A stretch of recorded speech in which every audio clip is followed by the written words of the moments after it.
খসড়া ভোটার তালিকায় যাদের নাম আসেনি তারা কিভাবে হিয়ারিংয়ে যাবেন, কি কি ডকুমেন্ট নিয়ে যেতে হবে, কিভাবে লিস্ট দেখবেন আপনার নাম খসড়া তালিকায় আছে নাকি নেই, আর যদি আপনার নাম তালিকায় না থাকে তাহলে পরবর্তী আপনাকে কি কি করতে হবে, বিবাহিত মহিলাদের জন্য আলাদা করে নতুন কি নিয়ম জারি করা হয়েছে, এইরকম আরও বিভিন্ন সমস্ত রকম প্রশ্নের উত্তর আজকের ভিডিওতে একদম বিস্তারিতভাবে জানতে পারবেন আপনি। তাই আজকের ভিডিওটি অত্যন্ত গুরুত্বপূর্ণ হতে চলেছে, সুতরাং অতি মনোযোগ সহকারে ভিডিওটি প্রথম থেকে শেষ পর্যন্ত দেখতে থাকুন। আর এই ভিডিওটি শুরু করার আগে আপনাদের কাছে অনুরোধ রাখবো, ভিডিওটিতে একটা লাইক করে জনস্বার্থে প্রচুর পরিমাণে ভিডিওটি শেয়ার করবেন, কারণ আপনার একটা শেয়ারের দ্বারা বহু মানুষের নাম বাদ যাওয়া থেকে তারা বেঁচে যেতে পারেন। তাই দায়িত্ব সহকারে নিজ দায়িত্বে কর্তব্য মনে করে ভিডিওটি সকলকে শেয়ার করবেন। আপনি নিজে জানুন এবং অন্যদেরকেও জানার সুযোগ করে দেবেন। আর আপনি যদি চ্যানেলে নতুন হয়ে থাকেন তাহলে অবশ্যই চ্যানেলটিকে সাবস্ক্রাইব করে রাখবেন।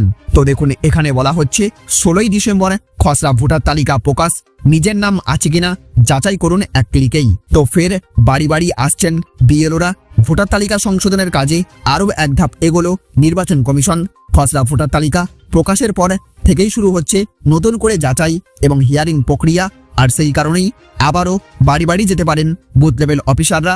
কবে থেকে আসবেন, কেন আসবেন, আর এই সময় ভোটারদের কি করা উচিত জেনে নেওয়াই এখন সবচেয়ে জরুরি।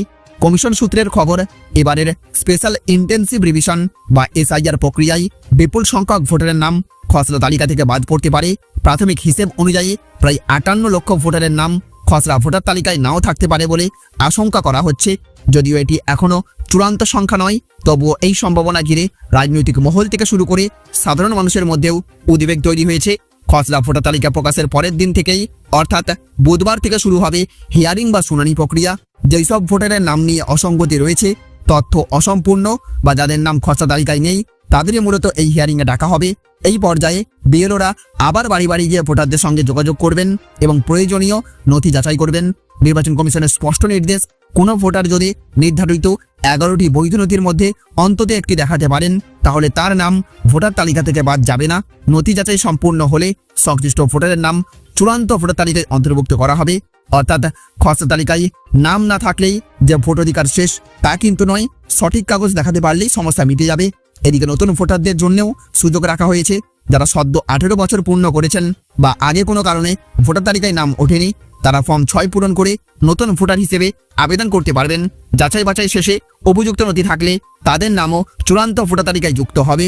সব মিলিয়ে আসন্ন নির্বাচনের আগে ভোটার তালিকা নির্ভুল করতেই এই কঠোর সংশোধনী প্রক্রিয়া চালাচ্ছে নির্বাচন কমিশন। তাই সাধারণ ভোটারদের প্রতি পরামর্শ, বিএলও এলে আতঙ্কিত না হয়ে সহযোগিতা করুন, নিজের নথিপত্র আগে থেকেই গুছিয়ে রাখুন এবং সময় মতো যাচাই প্রক্রিয়ায় অংশ নিন। একটু সচেতন থাকলেই আপনার ভোটাধিকার সুরক্ষিত থাকবে।